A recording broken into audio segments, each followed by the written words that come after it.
Mesdames et messieurs, merci d'être avec nous. Merci de votre fidélité à Digital Congo et surtout bienvenue dans ce nouveau numéro de votre émission Entretien qui reçoit une figure qui n'est plus à présenter. Il s'agit de Maître Rodrigue Ramazani qui est porte-parole de Envol, qui nous fait la joie d'être encore de nouveau parmi nous. Maître, bonjour et surtout merci de répondre à notre invitation.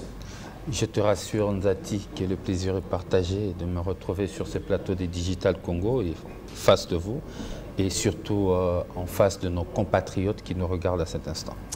Si nous avons fait venir Maître Rodrigue Ramazani, c'est surtout parce que l'actualité en République démocratique du Congo est certes dominée par le processus électoral. Y aura-t-il élection ou non? L'échéance de décembre approche. Entre-temps, on a organisé les opérations d'identification et d'enrôlement des électeurs. Est-ce que Envol a pris part à ces opérations? Au-delà du fait que les calendriers électoraux tels que publiés par la CENI au mois de décembre dernier, l'Envol avait soulevé des écueils, que ces calendriers n'étaient pas réalistes parce que les délais étant constipés. L'Envol avait quand même pris acte de la publication du calendrier électoral et s'était décidé d'aller aux élections conformément à ce calendrier. Donc pour votre question, oui, les cadres et militants du parti Envol, mais aussi nos sympathisants, ont participé dans les différentes zones opérationnelles, même ce qui est en cours, à l'enrôlement.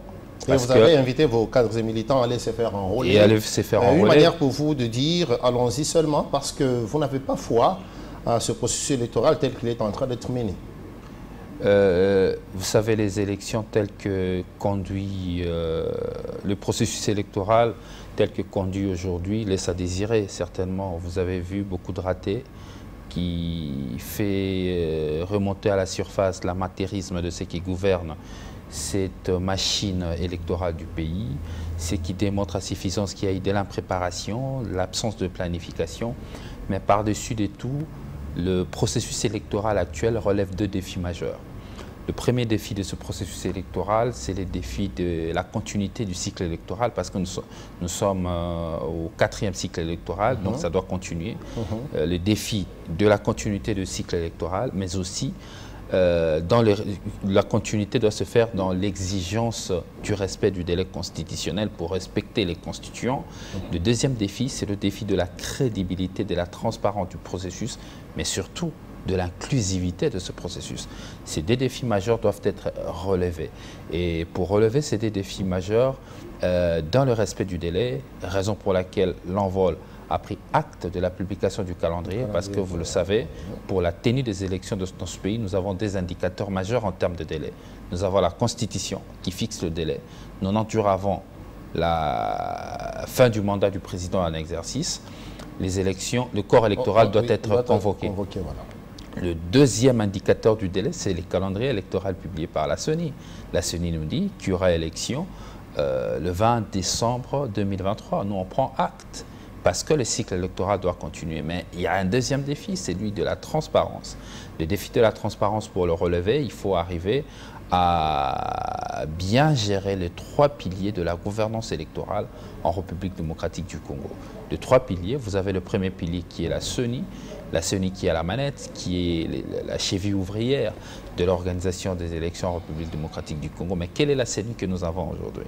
La CENI que nous avons, c'est une CENI où, en dépit du fait que les églises, l'Église protestante et l'Église catholique, ont décidé de ne plus jeter de l'opprobre sur un de leurs, M. Kadima, il y a quand même des problèmes dans la CENI du point de vue de composantes de l'opposition. La composante opposition remet en cause ses représentants, ce qui pose problème de la crédibilité du fonctionnement de cette machine électorale. D'où l'Envol propose que l'on permette à l'opposition de mettre effectivement, d'envoyer effectivement ses délégués au sein de cette CENI. Le deuxième pilier, allais-je dire, de la gouvernance électorale, c'est la justice électorale. La justice électorale qui est chapeautée par la Cour constitutionnelle. Mais quelle Cour constitutionnelle avons-nous? C'est une Cour constitutionnelle irrégulière où j'ai l'habitude de dire on a changé le membre de la Cour comme si nous étions dans un match de football qui se joue entre le Real de Madrid et Barcelone, où Benzema sortirait et puis il y aurait, comme on l'appelle, Asensio qui va remplacer, Messi qui va sortir pour que l'autre remplace. C'est un peu de cette manière que la Cour constitutionnelle est composée aujourd'hui, de manière irrégulière. Raison pour laquelle, pour améliorer ce deuxième pilier qui conduit le processus électoral, il faut revoir cette Cour constitutionnelle. Des préalables le troisième pilier, pour chuter, c'est le cadre légal. Le cadre légal, c'est l'ensemble de lois qui concourent à la conduite du processus électoral. Mais il y a une loi majeure qui est, du reste, c'est la loi électorale elle-même, qui aujourd'hui, nous avons une loi électorale conflictogène. Conflictogène dans la mesure où vous avez une loi qui comporte déjà deux genres de conflits. L'absence de publication de résultats bureau de vote par bureau de vote, qui montre déjà qu'il n'y aura pas clarté dans la publication des résultats. Vous avez de l'autre côté la question d'invalider les candidats à tout moment. Donc on ouvre une brèche dangereuse où après même les conflits de validation de candidature, à tout moment, même après la publication des élections, un monsieur Boni oui peut saisir la justice et connaissant la Cour constitutionnelle que nous avons, la justice de ce pays, où on a validé, invalidé, contre-validé des candidats, ils peuvent encore revenir à la charge pour fragiliser ou encore mettre le chaos dans le processus. Raison pour laquelle l'Envol propose que nous puissions revoir tout ceci. C'est possible. C'est possible. C'est une question de volonté politique. Nous sommes en pleine session de mars, nous pouvons reviser la loi et que la loi soit publiée en moins d'un mois. C'est une question de volonté politique. Nous pouvons aussi permettre aux membres de l'opposition d'occuper d'envoyer leurs délégués à la CENI. Nous pouvons aussi revoir la composition de la Cour constitutionnelle pour avoir un processus électoral crédible, transparent et apaisé. Et autant des préalables que vous êtes en train de poser, mais entre-temps, vous entrez comme dans ce processus électoral. Vous avez même organisé une tournée. Nous allons toutefois y revenir. Nous allons toutefois y revenir parce que nous avons beaucoup à dire à ce sujet. J'aimerais d'abord parler justement de cette tournée. Est-ce que Envol a organisé avec son président national, Délice Sanga. Vous étiez notamment dans le Grand Katanga et d'autres provinces. C'était pour quelle finalité? Toujours pour appeler vos militants à aller se faire enrôler, quitte à ce que les préalables que vous posez puissent être considérés à l'avenir. Première chose, nous sommes allés le président national est allé en mission, c'est le président national de l'Envol qui est allé en mission, accompagné d'une délégation du parti avec les chevaliers de la plume que vous êtes. L'objectif était, après notre bureau politique tenu au mois d'octobre dernier ici à Kinshasa, les cadres et militants avaient assigné des objectifs au parti. Donc le cadre qui ont siégé au bureau politique ont assigné des objectifs au parti, notamment de présenter 500 candidats aux prochaines élections, 500 candidats députés nationaux aux prochaines élections, 600 candidats députés provinciaux et aussi... Et un candidat président de la République. Les candidats à tous les niveaux. Les objectifs étant immenses. Il était quand même de la responsabilité du comité national qui est du reste piloté par le président national, le candidat président de la République, Délice Sanga. Ah, c'est lui donc le candidat, vous l'avez proclamé. Parce que lui, il s'est prononcé au sein du parti, c'est le premier à se prononcer, candidat président de la République. Nous attendons s'il y aura d'autres ambitions au sein du parti qui vont s'exprimer. Donc le candidat président de la République, Délice Sanga, il a la charge de conduire le parti. Il a estimé qu'il était quand même important au regard des ambitions et les moyens que le parti devra déployer, de se rendre effectivement compte de ce qui s'est fait sur terrain. Il y a eu d'abord, dans un premier temps, une mission d'inspection du parti qui était allée dans les différentes fédérations dans les 26 provinces pour voir effectivement comment le parti fonctionnait. Cette mission avait précédé la tournée du président. Oui, la mission d'inspection. Et maintenant, le président, au regard des rapports positifs qui lui étaient parvenus, il a estimé qu'il était important que lui-même descendre sur terrain pour palper la réalité. Ça, c'était un. Deuxièmement, et nous étions en plein période d'enrôlement dans certaines provinces. Il était aussi question de rassurer nos sympathisants que l'Envol était déterminé à participer à ces élections. Donc, ces deux objectifs, nous étions allés et je crois que les images ont parlé d'elles-mêmes, ce qui démontre aujourd'hui à suffisance que l'Envol est un parti bien organisé, structuré. On a fait 5 provinces. On a fait la province de Kolwezi, du Lualaba, allais-je dire, dans la ville du Kolwezi. On a fait d'ailleurs la ville de naissance du candidat président de la République d'Élie Sanga, Kolwezi. Okay. J'ai eu même l'opportunité. J'ai même eu l'opportunité à visiter la maison familiale et l'hôpital où il est né, là-bas à Kolwezi. Ensuite, nous sommes allés dans la province du Maniema, dans la ville de Kindu, où nous étions accueillis en liesse. On était obligés, la population nous a obligés à faire marche à pied 60 km jusqu'à atteindre la tribune centrale de Kindu, où ce grand meeting avait été tenu. Nous avons même visité... Et vous avez su mobiliser autant de monde comme à Kolwezi. D'ailleurs, j'allais me poser cette question. Je prêche un peu pour ma chapelle. Kolwezi, je vous ai dit que c'est ça ma ville. C'est la ville qui m'a vu. Je peux comprendre l'émotion à l'intérieur. J'ai même suivi le président s'exprimer en très bon swahili. Voilà, donc il a quand même passé beaucoup de temps là-bas. Et voilà, qu'est-ce qui a justifié le fait que plusieurs années après, il revienne et drainer autant de monde? Parce que la donne a déjà quand même changé. Non, en fait, effectivement, la donne politique a changé. Beaucoup pensent que le Congo se limite à Kinshasa, bien qu'à Kinshasa, nous avons des assises solides aussi. Mais la donne a changé, le leadership de Délie Sanga se rayonne à travers la République démocratique du Congo, ce n'est plus remis en cause. Et à Maniema, vous parlez que de Kolwezi, à Maniema c'était encore 2 fois plus. Nous sommes allés juste à côté dans la commune rurale d'Alongoli. On était obligé de traverser le fleuve Congo, le majestueux fleuve Congo, pour aller visiter de l'autre côté. Nous étions au Maniema. Nous sommes allés à Isiro, c'était la même chose. Nous avons quitté Isiro, le chef-lieu, pour aller vers le territoire de Wamba. C'était la même chose.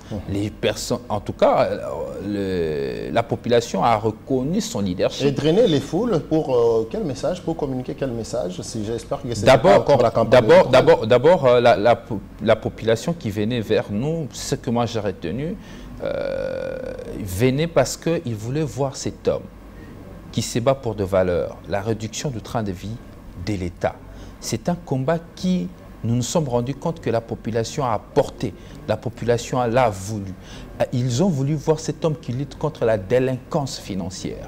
Et c'est en tout cas les travaux parlementaires du candidat président, député national, l'honorable Délie Sanga, en fait sa réputation l'a précédé, a précédé sa présence. Ils sont venus plus pour écouter, mais le message était clair, que nous voulons un Congo fort, un Congo uni, un Congo qui doit résister à la balkanisation, un Congo gouverné, un Congo qui va donner de l'emploi à la jeunesse, un Congo qui va lutter contre la tribalité, contre l'ethnicité. C'était ça le message fort qu'il a apporté à cette population. Mais par-dessus de tout, sa réputation de parlementaire, de brillant parlementaire l'avait déjà précédé. Et cette population était venue pour voir ces grands hommes qui se battent pour des valeurs au sein de la République. Donc c'est arrivé à Lissala, dans la province de la Mongala, où il s'est proclamé candidat président de la République. Et c'est des suites de là où on est passé à Kolwezi. Je crois même vous avez des images où la population disait, quand il parlait de l'élection, il lui disait « Ouais, Yokaka, Yonde ». C'était la population qui... À Kindu, c'était pareil. À Isiro, à Mongala, l'homme n'a pas eu d'autre choix que de se prononcer parce que même la population de Lissala est enchantée que c'est Sanga président de l'aéroport de Lissala jusqu'au terrain où on a tenu les meetings. Et permettez-moi de vous poser on a chuté en Bandaka. Donc, arrivé en Bandaka, il était déjà candidat président de la République. Et pensez-vous que celui qui incarne les valeurs est la personne la mieux placée à ce jour pour diriger le pays? Pensez-vous que les valeurs ont encore leur place dans cette RDC où les antivaleurs sont de plus en plus applaudis? Une société sans valeurs est une société en perdition. C'est le cas du Congo d'aujourd'hui, le Congo où nous parlons. Il n'y a pas de valeur. Détournement à tous les niveaux. Ingouvernabilité. La situation sociale chaotique. Le pays a perdu ses racines. Raison pour laquelle notre projet politique est dénommé la refondation du Congo. Parce que le Congo a perdu ses valeurs. Il faut remettre le Congo dans ses valeurs d'antan. Il faut rebâtir ce Congo dans ses fondements. Parce qu'attention, le Congo, beaucoup l'oublient, le Congo est une idée du roi Léopold. C'est le roi Léopold qui, par son génie, a pu construire le Congo et bâtir ce pays. Qu'on nous a légué, bien sûr. Mais malheureusement, nous l'avions gouverné pendant plusieurs années sans pourtant nous référer à ses valeurs, à ses racines. Raison pour laquelle nous disons qu'il faut refonder le Congo. Nous parlons de la refondation du Congo, qui est notre projet politique. Et cette refondation doit aussi impliquer des acteurs à vin nouveau, outre neuve. Pensez-vous que les animateurs de Envol sont justement ces outre neuves? Nous ne croyons pas aux hommes providentiels. Parce que vous le savez, les mythes sont tombés. Les mythes sont tombés, il n'y en a plus. Aujourd'hui, on ne parle plus de quelqu'un qui détiendrait un livre d'or quelque part. Aujourd'hui, il n'y a plus un leader charismatique. Mais du moins des personnes qui incarnent justement la moralité. Aujourd'hui, il n'y a plus un leader charismatique qui en lui seul incarne le changement. Le Congo est une idée. Nous, l'Envol, nous disons, revenons aux idées. Nous apportons un projet en termes de gouvernance. Nous apportons un projet aujourd'hui et ces projets demain deviendra un programme de gouvernance. Nous demandons aux Congolais, c'est vrai que pour moi, Délice Sesanga, bon, l'opinion le sait déjà, que je suis un sessanguiste avéré. Pour moi, Délice Sesanga est un candidat qui a le profil pour diriger et apporter ce Congo là où Lumumba voulait le voir. Dans le concert de nations, il nous faut un leader politique, un président de la République qui va rivaliser avec le Macky Sall, qui va rivaliser avec les Hutus, qui va rivaliser en termes d'échange, en termes de cerveau. Il nous faut un président de ce trempe-là. Et pour moi, Délice Sesanga incarne en lui, c'est vrai, ses profils. Et de manière précise, quel est le projet qu'apporte Envol pour parvenir à l'éveil de la conscience chez les jeunes? Pour arriver, laissez-moi finir sur la question de profil, il a l'expérience de la conduite de la chose publique parce qu'il fut ministre dans ce pays. Mais quel ministre? C'est le ministre qui a conduit le plan des CRP jusqu'à nous amener au point d'achèvement.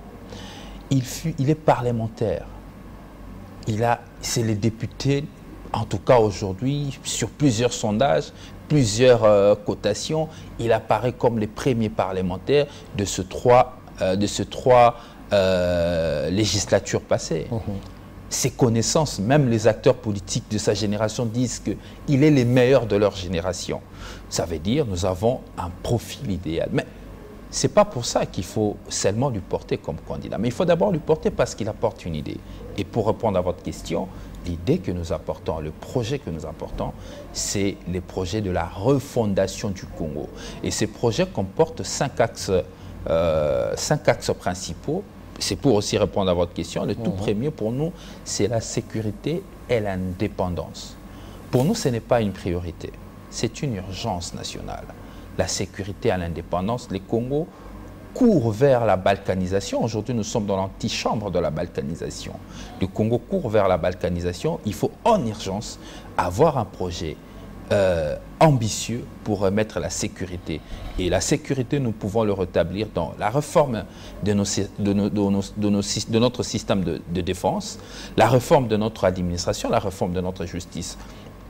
Il est impossible aujourd'hui au Congo d'avoir la justice que nous avons aujourd'hui, où il y a des conflits de terres. J'aurais même appris qu'il n'y a pas longtemps, les membres de la présidence ont décidé de ravir des terrains à des paisibles citoyens. Mais c'est encore pire, parce que j'aurais appris le conflit entre les Lendu et les Hema est revenu encore en force.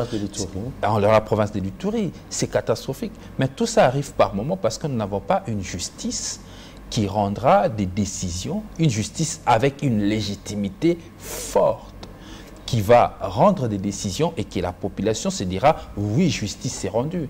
Dans la plupart des cas, c'est les plus offrants qui gagnent, comme si nous étions dans une bourse de valeur, où c'est les plus offrants qui gagnent. Deuxième point de notre programme, c'est l'emploi de jeunes. Ça, c'est une priorité. L'emploi de jeunes. Parce que vous avez posé la question sur la jeunesse. Oui, l'éveil de la conscience. Parce que quelque part aussi, on sent vraiment que la jeunesse soit elle est abandonnée, soit c'est elle-même qui ne veut pas s'élever. Non, la jeunesse est abandonnée. Il n'y a aucune politique publique aujourd'hui, à part le fait qu'on bombarde le ministère de la Jeunesse, on y place de président de la Ligue des Jeunes, et après, il n'y a aucune politique derrière, il n'y a rien de sérieux. Le ministère de la Jeunesse du gouvernement n'apporte pas d'alternative que la jeunesse attend. La jeunesse congolaise que moi j'ai vue dans les différents coins du pays où j'ai parcouru, j'ai vu une jeunesse forte, une jeunesse qui ne demande qu'une seule chose, c'est de travailler.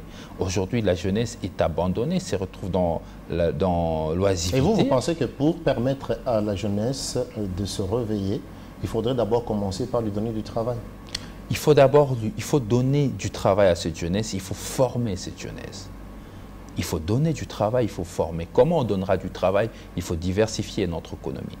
La diversification de l'économie permettra en fait qu'il y ait création d'emplois. Aujourd'hui, nous avons une croissance, comme on nous le fait chanter, mais une croissance non inclusive. Une croissance qui sévit que dans un seul secteur. Conséquence, il n'y a que les secteurs de mines, de minerais qui renflent les caisses de l'État, les secteurs d'agriculture, les secteurs... pas du tout exploités. Pas du tout exploités. Conséquence, nous sommes dans une situation compliquée d'où nous nous disons, dans la diversification effective de l'économie, nous pouvons donner de l'emploi aux jeunes, mais aussi dans la formation. Regardez ce qui se passe. Chaque année, j'aurais appris selon les statistiques, on bombarde à peu près 120 000 licenciés dans nos universités, dont la majorité sont dans la faculté de l'économie et la faculté de droit. Mais pour quelle finalité ? Est-ce qu'il ne faudrait pas aujourd'hui mettre en place une politique d'attraction de la jeunesse vers de formation, des métiers, en vue de permettre à ce jeune d'apprendre comment faire de chaises. Écoutez, nous sommes sur votre plateau, nous sommes assis sur une chaise fabriquée par un menuisier certainement. Après développement, c'est arrivé pour devenir des industries. Nous pouvons former nos jeunes à arriver à faire de métiers et à créer des emplois, encadrer les PME, avoir une loi, parce que moi, je serai candidat, je porte des projets notamment je porte des réformes sur l'entrepreneuriat. Il faudrait arriver à y penser comment nous pouvons encourager et favoriser les entrepreneurs locaux. Ce n'est qu'au Congo où les entrepreneurs locaux n'ont pas de faveur vis-à-vis de la concurrence sur terrain. J'aurais appris dans d'autres pays, à l'occurrence au Nigeria, on a augmenté la taxe sur le véhicule importé pour favoriser une industrie locale qui fabrique de voitures, ce qui n'est pas le cas au Congo. Pourquoi nous ne favorisons pas nos entrepreneurs? Je suis porteur de plusieurs projets de loi. Les jours où les Congolais, notamment ceux de la FUNA, décideront de faire confiance à Rodrigue Ramazani, nous allons apporter une idée, par ma personne, les idées que j'ai pour la transformation de cette société en vue d'accompagner les projets de mon candidat président de la République qui est la refondation du Congo. Le troisième point de notre projet, de notre projet, c'est l'unité nationale. L'unité nationale aujourd'hui est effritée, il faut le reconnaître. Le Congo est plus divisé qu'hier. Comment arriverons-nous à unir les Congolais? Il faut certainement lutter contre les tribalismes, lutter contre l'ethnicité, mais ce n'est pas tout. Mais pourquoi est-ce que le tribalisme est revenu avec acuité, alors qu'à un certain moment, dans ce pays, il ne semblait même pas être visible? C'est dans la manière de faire de la gouvernance actuelle. Vous pouvez imaginer une décision, une ordonnance présidentielle qui nomme dans un secteur sur 11 personnes nommées, 9 sortent d'un même coin de la République, sans pourtant les citer, pas pour faire une fixation, d'un même coin de la République, ce qui fait en sorte que les autres coins du pays se sentent de plus en plus délaissés. Nous étions même à l'Équateur, nous aurons appris qu'autant de ministres au gouvernement, la province de l'Équateur n'a aucun ministre au sein du gouvernement. Pour se foiler, il parle de la grande Équateur qui n'existe plus. Aujourd'hui, il y a la province de l'Équateur, il y a la province de la Chuapa, ainsi de suite. Et pensez-vous que ce soit vraiment ça la solution? Et la territoriale des non-originaires, par exemple, pourquoi est-ce qu'on l'a abandonnée? Ben, on va y revenir. Pour nous, le Congo doit être un, le Congo doit rester indivisible. C'est pourquoi nous disons qu'il faut lutter contre le tribalisme. Moi, je ne trouve pas un problème qu'un Congo soit gouverneur au Maniema. Oui, avec le temps, je crois, avec les aînés, les vieux comme le Comte de Villa-Kikanda, qui ont fait leur preuve au Nord Kivu, même au regard du travail abattu au Nord Kivu, il a été élu en 2006 comme député représentant ce coin. Donc c'est possible, les Congolais sont prêts à accepter quelqu'un une personne venant d'une autre province pour le gouverner. Nous avions vu avec les mamans Zouziouan Bobo et consorts. Pourquoi on n'arrive pas à se défaire du tribalisme? L'absence Qu'est-ce qui fait que cette propension vers le tribalisme devient de plus en plus grandissante? Oui, c'est pourquoi nous parlons de l'unité, de l'unité du pays en luttant contre les tribalismes. Et cela s'accentue avec des discours tels que le Machiamoumeno, où les chefs d'État s'identifient à ses frères. Le chef d'État n'a pas de frère, il est le président du Congo. La difficulté aujourd'hui que nous n'avons pas un leadership rassembleur. Et pour arriver à un leadership rassembleur, nous disons dans le cadre de notre programme, dans son troisième point, il faudrait lutter contre le tribalisme pour renforcer l'unité du pays. Il faut aussi avoir des infrastructures d'intégration. Moi, ça m'étonne que nous soyons dans un pays où nous nous battons pour nous intégrer dans des communautés, pour avoir des relations avec d'autres communautés, alors qu'en interne, nous sommes fracturés. Il faut des infrastructures d'intégration, des infrastructures routières qui permettent aux Congolais de faire des échanges. Pourquoi pas un Congolais qui est au Maniema d'où je viens puisse faire des échanges facilement avec Kinshasa par route. Un menuisier qui fabrique ses meubles en Ituri peut facilement venir le vendre un Kassaïen qui peut Kassai, facilement au Katanga, qui peut quitter avec une bonne route, il peut aller et revenir. Oui, il peut quitter les Katanga, traverser les Katanga pour aller vers l'Ituri. Pourquoi pas? Mais nous avons ces difficultés parce que nous manquons un leadership au sommet de l'État ambitieux et rassembleur.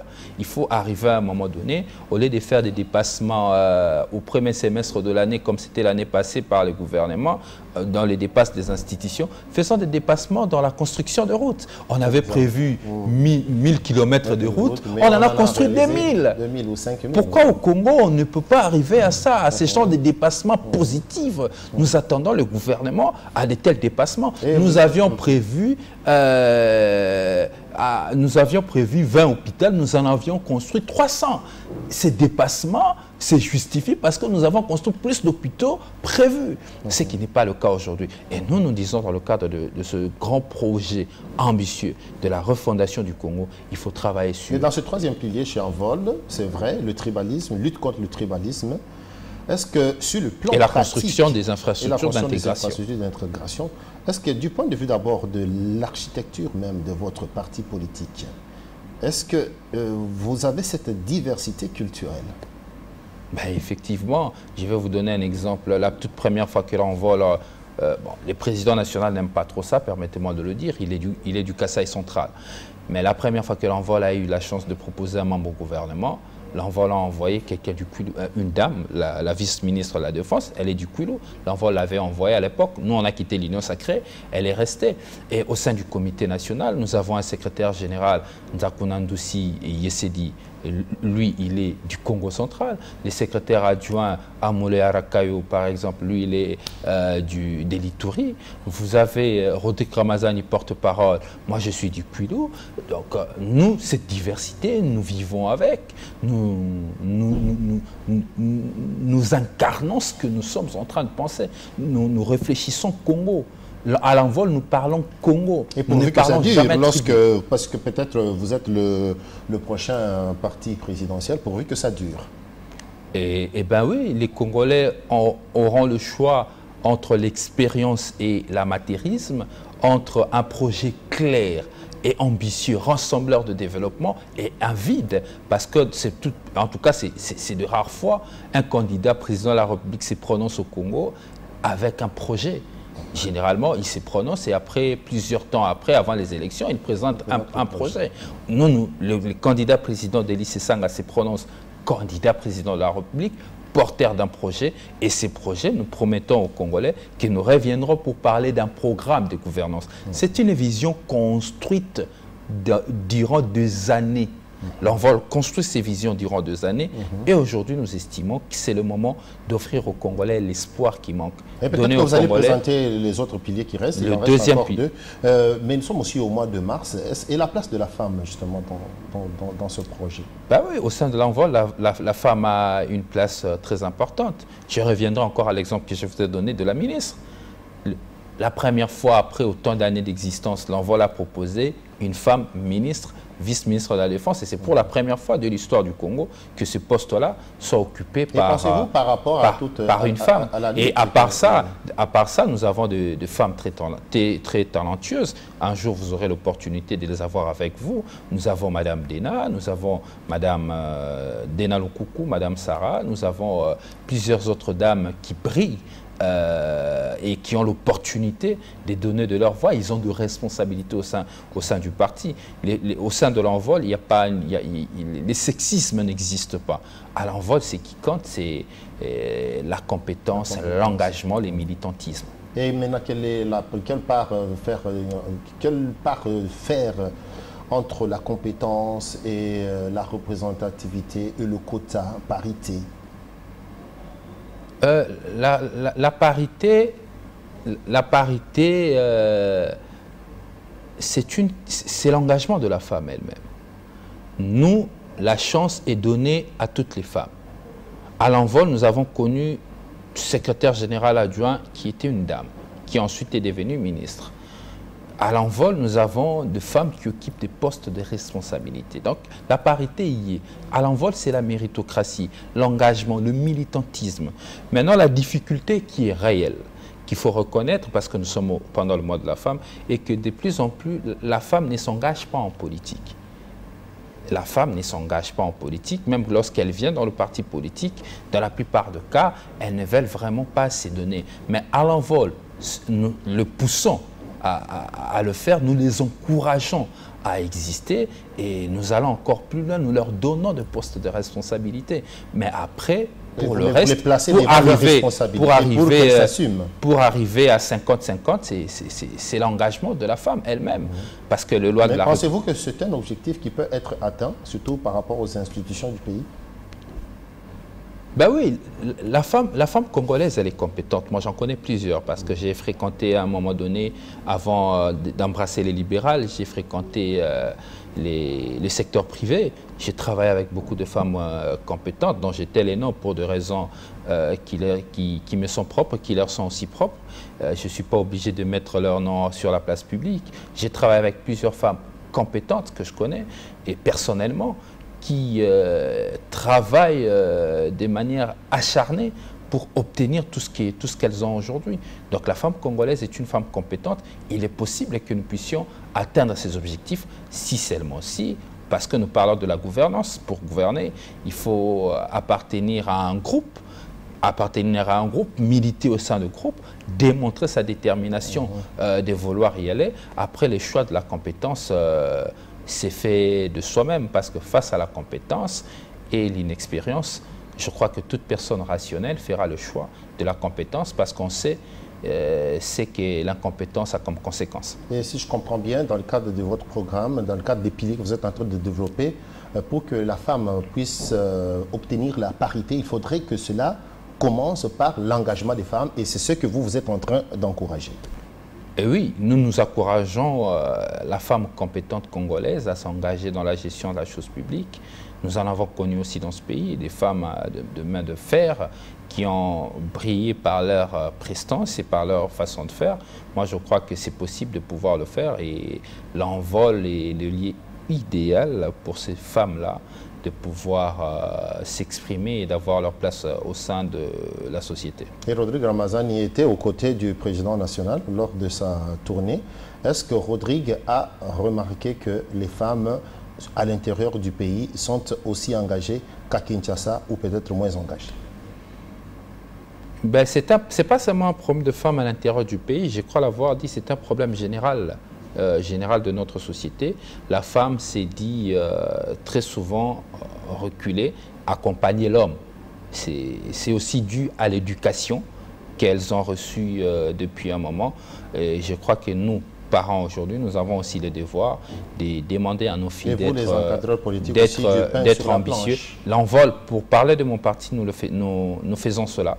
Nous encourageons la femme et par moment, moi je peux vous dire que nous poussons la femme de l'envol à se mettre devant de la scène et d'exprimer ses compétences parce qu'elles ont de valeur. Et ces valeurs, si elles le gardent pour elles, les compétences qu'elles ont, si elles le gardent pour elles, cela n'aidera pas la République. Elles peuvent apporter leur pierre à l'édifice. Ok. Les piliers, vous pouvez les développer au fur et à mesure que nous évoluons avec notre émission. J'avais promis que nous allons revenir sur la matière électorale avec tout ce que cela implique. À ce jour, si l'on nous disait qu'il n'est pas réaliste d'organiser les élections et qu'Envol est convoqué pour parler, est-ce qu'Envol acceptera dans le but de sauver la République? Parce que, au-delà de tout, c'est la RDC qui doit vivre. L'idée d'un dialogue, l'éternel démon de Congolais, parce que ça finit très souvent... De plus en plus en vue. Ça finit très souvent par le partage équilibré et équitable du pouvoir. Mais la grande question est de savoir quelle est la position... Un scénario de plus en plus probable. Quelle est la position de l'Envol? L'Envol estime que nous avons de grands problèmes dans ce pays, tant du point de vue sécuritaire que du point de vue électoral. Et ça se démontre de plus en plus que le pays court un danger immense. Parce que ceux qui gouvernent aujourd'hui n'ont aucun plan pour nous sortir de ces crises. Et ils ne savent pas quoi faire et ils sont dépassés. Est-ce qu'il faut se rencontrer pour discuter de ce problème du pays? L'Envol dit oui. Nous devons nous rencontrer pour discuter de ce problème majeur du pays et donner les solutions à ceux qui gouvernent aujourd'hui. Leur donner des solutions en vue de permettre au pays de sortir de cette crise. Maintenant, est-ce qu'il faut violer la Constitution? Est-ce qu'il faut donner un coup de canif à la Constitution? Pour la deuxième fois, l'Envol dit non. On ne peut pas donner un coup de canif à la Constitution. Les élections doivent se tenir à date, dans le délai de la Constitution. Pour l'Envol, ce n'est même plus une exigence, ça devient un engagement. Et si nous étions devant un état de fait? Là, vous me parlez des suppositions, moi je vous parle de ce que nous pensons. Je parle ici de l'Envol. L'Envol vous dit, pour lui, un dialogue pour discuter autour des problèmes du pays.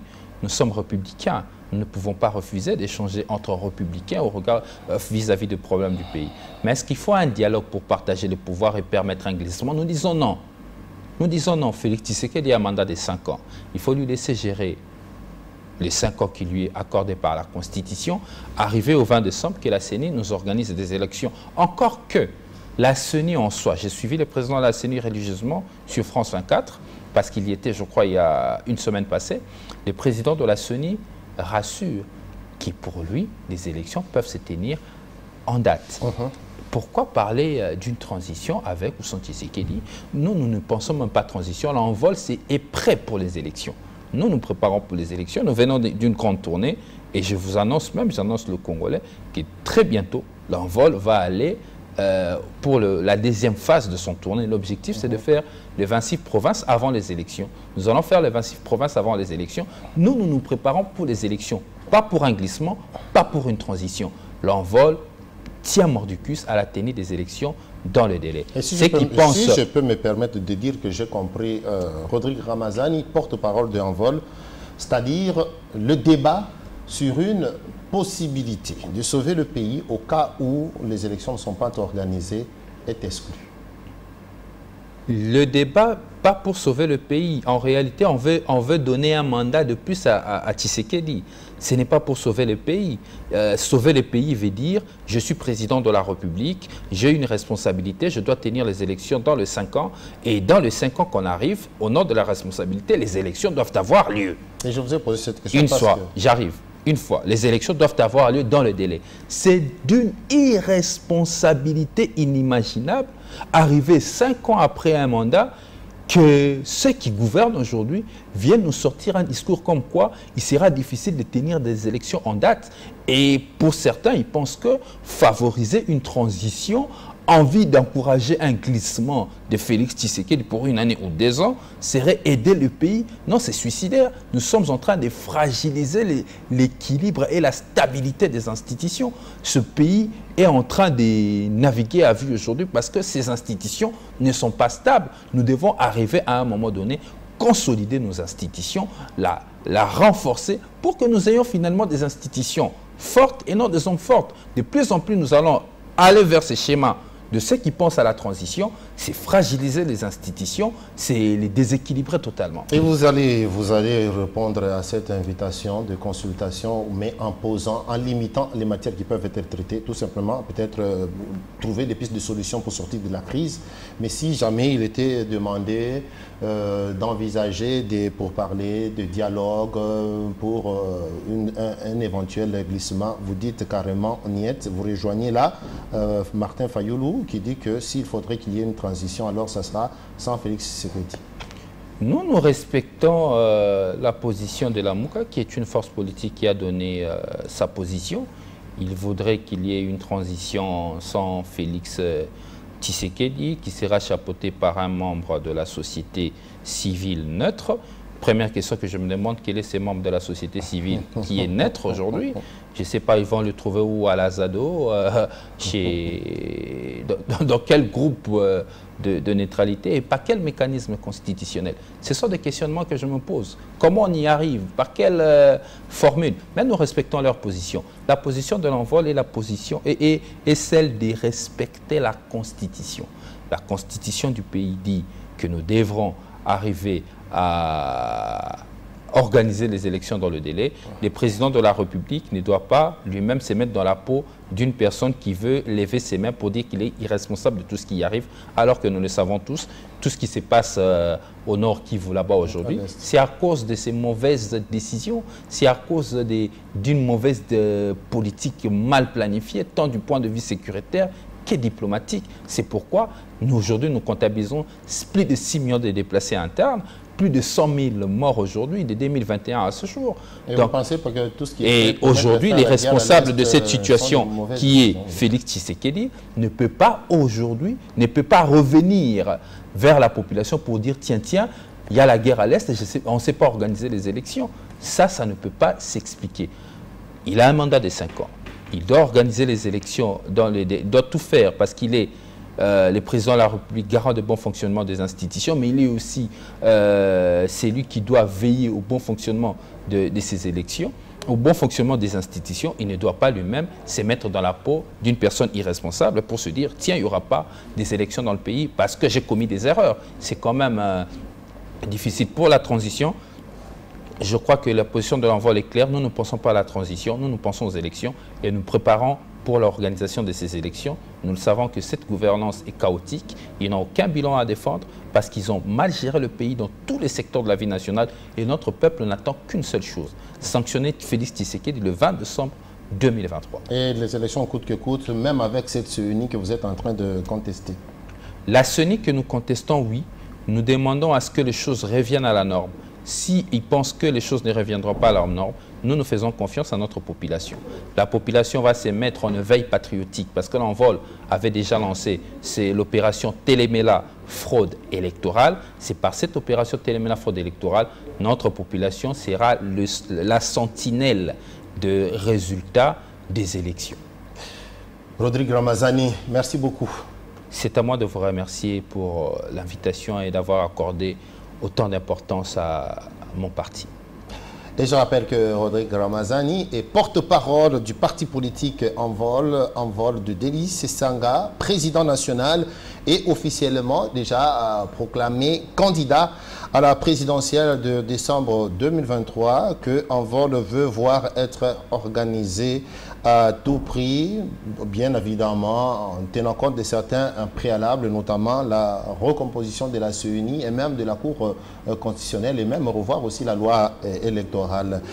Merci beaucoup à vous, Rodrigue Ramazani, d'être passé. Vous êtes un habitué de ce plateau. Nous vous réitérons encore une invitation pour de plus amples matières, surtout que l'actualité en ces jours est en train justement de bouger. Quant à vous, très chers téléspectateurs et auditeurs de Digital Congo, nous vous remercions également de l'attention que vous avez bien voulu nous accorder. Rendez-vous est pris pour un autre numéro.